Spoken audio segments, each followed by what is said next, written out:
What's up, FBRN, Fishbowl Radio Network? It's your boy Philly Phil once again, Uncut Funk. We are, man, here right after sound check before the P-Funk takes the stage Friday night, Dallas, Texas, with my guy Danny Bedrosian, P-Funk Keyboardist. What's up, Danny? What's going on out there, Phil? How you doing, sir? Man, I'm doing lovely. Yes, yes. Lovely. Well, you know, like I say, man, once again, the funk is on. And we're going to ask my guy Danny a few questions, man, and let him get on with the rest of his evening. Danny. Yes, sir. Man, I've been checking you out for a while now, and I think I told you a while back. Man, you probably the most, what's the good word for it, man? You probably the most influential as far as style goes, keyboardist since Bernie Warrior. Oh, thank you. In my opinion, I've been following since '73, and man, you bring a lot of originality. Oh, thank you. To the keys, man. Much appreciated. That means very much, Phil. My question is, where does that originality come from?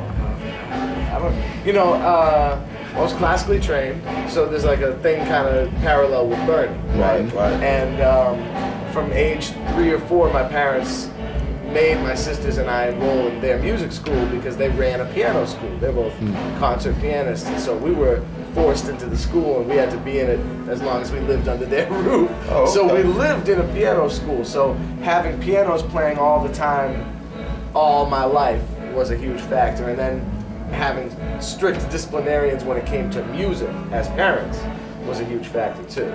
So, and then they were both just amazing concert pianists, and they were my first big influence, and they introduced me to classical and to jazz. My father took me to my first James Brown concert. Wow. So, I mean, I remember we were at Lowell Auditorium, Lowell, Massachusetts, when I was like 9. And then through that, I got into P-Funk, and then also through hip-hop with samples, I got into P-Funk around the same time. Okay. And I found a world that encompassed all the things I really liked about music. Like, I liked that it had the classical element that I came from, and I also grew up in the church, so singing and the voices and the harmonies, all that was really impactful to me. But then also the concepts that George was laying down, the political and social significance, and you know, the jazz side of it, the bop side, the metal side, all the different things, soul, all of those influenced me because I was always into bending genres, you know what I mean, and changing up things. I was classically trained, but I liked to play a lot of blues at a young age, and then I got into jazz at a very young age, and I was into bebop really young, and there were certain things about that involved improvisation, and I was just always into making stuff up, you know. Well, you picked an excellent band because, you know, as the old saying goes, who says a funk man can't play rock? Right. And by the way, man, my mom took me to my first James Brown concert when I was 10 years old. Nice. So I feel you on that. That's cool. Danny. Yes. Once you got into, and I've kind of, you know, studied your career a little bit, and I know that not only do you have you participated in a lot of bands, you continue to participate in a lot of bands. Yeah. What was it about the P-Funk that when you actually got into the band that you found was different from any other band that you participated with? Well, for sure, the biggest part, and you hinted on it a little bit, is that there is a million bands in this one band, and that they're all kind of connected. They're all like in a cycle together, in a world together, and it is a philosophy, P-Funk. It is a world unto itself, whereas other bands they may contribute to certain genres, but P-Funk is a genre. It is a sound, you know what I mean? And all of those things contribute to both my interest in P-Funk itself as something different, and just the fact that it's so noticeable that within the context of this source of music, there is a ton of different elements, and this band has recorded more music than any other band in recorded history. This band has produced more music than any other band in recorded history. This band has had more members probably than any other band in American history. And it's probably the longest running American band with the band director still alive. So those are all huge feats to, you know, within the context of music as itself. So all those things contribute to P-Funk as being an institution, an American institution, a human institution, because the band plays all over the world. So it has that kind of impact, and that's where it differs to me more than other bands. The scope, the largesse, the quality, the quantity, the longevity, the discography. You know, and I never really looked at it that way, but you know, a lot of people ask me, you know, what is my favorite band? And I used to say back in the day, I'll say 20 years ago, I would always say my favorite band was Parliament Funkadelic. Right. And I think when people ask me now, right. I say, man, P-Funk. And they'll look and I'm like, man, P-Funk and everybody associated with it. Right. Because there's so much that has come out of this one band. Right. And man, like you guys know, I mean, for the radio people, you know, y'all are gonna see this on video. Everybody knows that the Uncut Funk is what we do is feature everything P-Funk. Right. I mean, we play Eddie. And you know, I'm gonna go out and find some old Glenn Goins and get the Quasar going, and Xavier, and you know, I'm gonna jam that First Family, man. I'm gonna jam this Scheider, and then you know, I'm gonna jump into Mike Hampton, and we do all of that, and that's where you come in, because it's like, man, we got to get Danny in the house, because I keep everybody in the P-Funk relevant as individuals and as a collective. That's why I'm so glad that you know, you chose to come in. Now, on that note, yes, let's talk about your project, Secret Army. Sure. Away from aside from P-Funk popular. Yeah, it's a band that I started in 2006. Started it with Blackbird McKnight and Lige Curry, and it changed over the years. The personnel and stuff changed over the years, but a lot of the same people contributed over the years, and it's always been, I guess you can say, within the satellite of P-Funk spin-off bands in the modern era. But contemporarily, we've been doing it a lot of times as a power trio.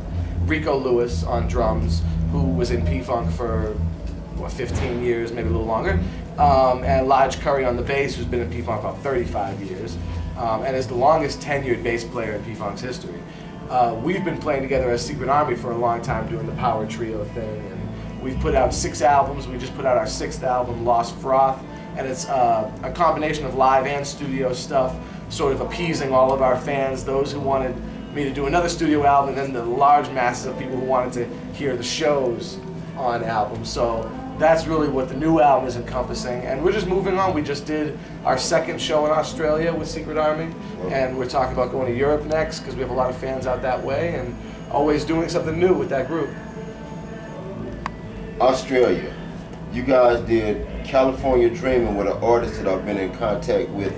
Sean Cooper. Sean Cooper. Mm-hmm. Yeah, he's a very talented he sent me his CD, and we get ready to kind of start pumping him up on the Uncut Funk. He's and really nice. man, I saw that version of California Dreaming that you guys did. Nice. That was on point. Oh, thank you. Thank you. So, yeah, we really enjoyed it. Trust me, man. I get it in. I get it in. Nice. I really, really do. Nice. That's what's up. Thank you. Now, before I let you go, let's talk about your history, man, because man, I like I said, I do my research, and you're a really, really educated guy. Thank you. And you're, man, historian extraordinaire, especially of your people, the Armenians. Right. Yep. Man, kind of tie your personality with the music to how you feel about your heritage. Sure. Well, being Armenian, I've always been really proud of who I was as a really ancient people, and they lived in the area between the Tigris and the Euphrates River and Mount Ararat and Lake Van, in that area of the Middle East, for thousands and thousands of years, and they were sort of like the indigenous people of West Asia, and I was always really proud to be part of that great culture. My family came over to America because they were victims of a genocide that was perpetrated against them by the Ottoman government, and about 140 family members in my family and associated families, like all my families were killed in the genocide. Now, let me say this real quick. Yeah. For those of you looking, and for those that are going to listen on Tuesday, a lot of times when you hear stuff about history, sure, it's hard to put it in context. And I actually looked up the Armenian genocide the other day. And I mean, that stuff happened probably in my grandparents' lifetime. Yes. So it's not like when you talk about that, it's not like you're talking ancient history. Right. I mean, you're talking grandparents, great-grandparents, cousins, aunts. Exactly. To give it context, my father's the first one born in this country. So it doesn't go, you know what I mean? So that gives you context. It didn't affect him personally, well, it did because of the family, but Yeah, as far yeah. as directly, Yeah, I mean, it's- very few of my family escaped, and my family was always made up of a lot of kind of artistic people, painters and musicians. They were farmers first, but they all were in the arts. They were all, you know, because in the Turkish Empire, the Armenians were like sort of the cultural assemblage. They believed in architecture and music, and they were the ones contributing the culture to that empire. Okay. And when they got rid of them, even a lot of Turks were like, what have we done? We've just destroyed our own culture. Yeah, yeah. And you can look at it time and time again with various cultures and how another minority group can contribute so much to an empire's culture, and that their disdain for that group still overcomes the fact that so much has been contributed to them by this group. So today the Turkish government says it never happened. The genocide was just a lie. And so all these Armenian people don't have any closure, but 80% of the population was destroyed. Wow. So it's kind of like the Native Americans. That's sort of a similar, Yeah. you know what I mean? But there's also a slavery tinge to it too, because the Armenians were slaves of the Turks, and many of them were sold to slavery. So there's a lot of things that African Americans and Native Americans can see in parallel to the genocide. But the United States government federally, because of their alliance to Turkey, doesn't acknowledge that it happened. So what some senators did, state senators said, well, why don't we do it state by state? Florida was the 44th state to affirm, which is way late in the game, but it's in the South. But it was one of the first southern states, right? One of the first southern states to admit it, if not the first. Juneteenth, yeah. Right. Okay. Throw it in there. Yeah, throw it in. It's relevant. And so they were finally the 44th state to acknowledge that it actually happened. I was there in the historic chamber when it just happened a week ago, something like that. So that was really cool to be a part of that and to see history happen. It was really cool. So I stay very in touch with the community, and I grew up on the music, and it also influences what I play. The Armenian music and culture influences how I play today, when I'm soloing, or just my arrangement style or my rhythmic style, things like that. Now, I've heard you say this before, and I feel this, and I've always felt this, that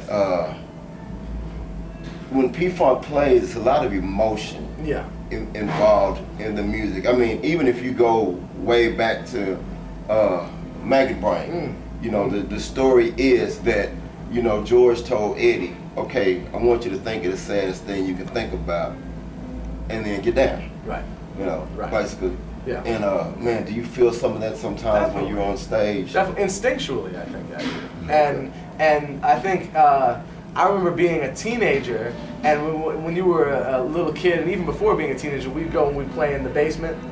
All the musicians, you know, we get to get a jam out in the basement. Right. And a lot of times, I think, as an adolescent, is some of the first times that you utilize it.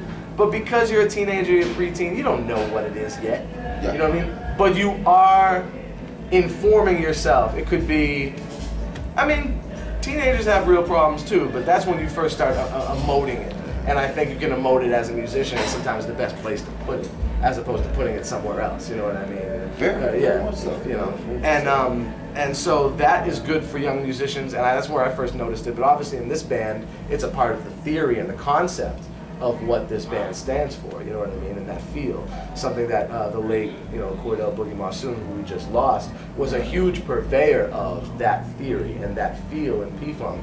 That is not easy to play, but it does involve emoting an amazing amount of feeling, but it requires a ton of attention to detail and concentration. It's harder to describe than it is. It's just as hard to describe as it is to play. I mean, excuse me. When you start talking concentration, and I actually last week I talked to Gabe Gonzalez. Nice. And Gabe was saying that there are a lot of drummers and a lot of good drummers. He said, but to play with P-Funk was on a different level, because you may be good at something. He said, but if the band decides, okay, we want to roll with this for the next 20 minutes because this is what we're feeling right now. This is what I'm feeling, and I'm ready to roll for this for the next 20 minutes. He said you have to be emotionally tied to that particular jam. That okay, we're gonna ride this out. Right. Right. Yeah, he makes a good point. And that can be described in a number of different ways too, because it also like, I totally agree with what he said about with drummers, you can do it with any instrument. There are a ton of great keyboard players, there's a ton of great guitar players, bass players, but not every one of them can do this type of music. Which, not even to sound like a snob or a purist or anything, it's just there is a thing about this that is missed on even musicians. Sometimes the laymen get it before the musician because they're feeling it so much. But even some musicians miss what this is. Being a long-time P-Funk fan, Yeah. I really kind of understand the theory of the one. Right. And the feel of it. Right. And you know, I'm like an amateur musician. Nice. And whenever you guys jam, I always feel inspired to write something. Nice. So I wrote something this morning, right? My guy there, he was listening to it. And I mean, we were really into it. And I was like, man, that's on the one. You know, and I said, it took me a long time, being just an amateur writing, to figure out what this is. Right. And when I figured out because I heard Bootsy talking about it one day. Right. And I was like, I got that. You know? Nice. It's in me. Nice. I didn't know it was in me. That's you know. cool. But I feel you guys when you guys are doing what you're doing. I've seen P-Funk like. Oh, I'm sure. 60 times. Yeah, I'm sure. But it's, you know, it's always new. I find new stuff to look at the older I get, and I've always wanted to talk to you because when I first saw you, I was like, man, that's the most innovative guy since Bernie. Man, Bernie brought him. Man, he huge. He was a huge part of he's like a part of the encyclopedia of what P-Funk is. I actually went to his show. Nice. 2 months ago. Nice. And I actually stood next to him during sound check. Awesome. While he got all this stuff together. As a matter of fact, he was sound checking, he was smoking cigarettes, and he was talking to me all at the same time. You know, I mean, but he was just a genius. He is. At what he does. Yep. And when he started playing, nobody does it. No. It's only. He is all himself. It's only Yeah. him. You Yep. know, I'm listening. I'm like, nobody does that. Nope.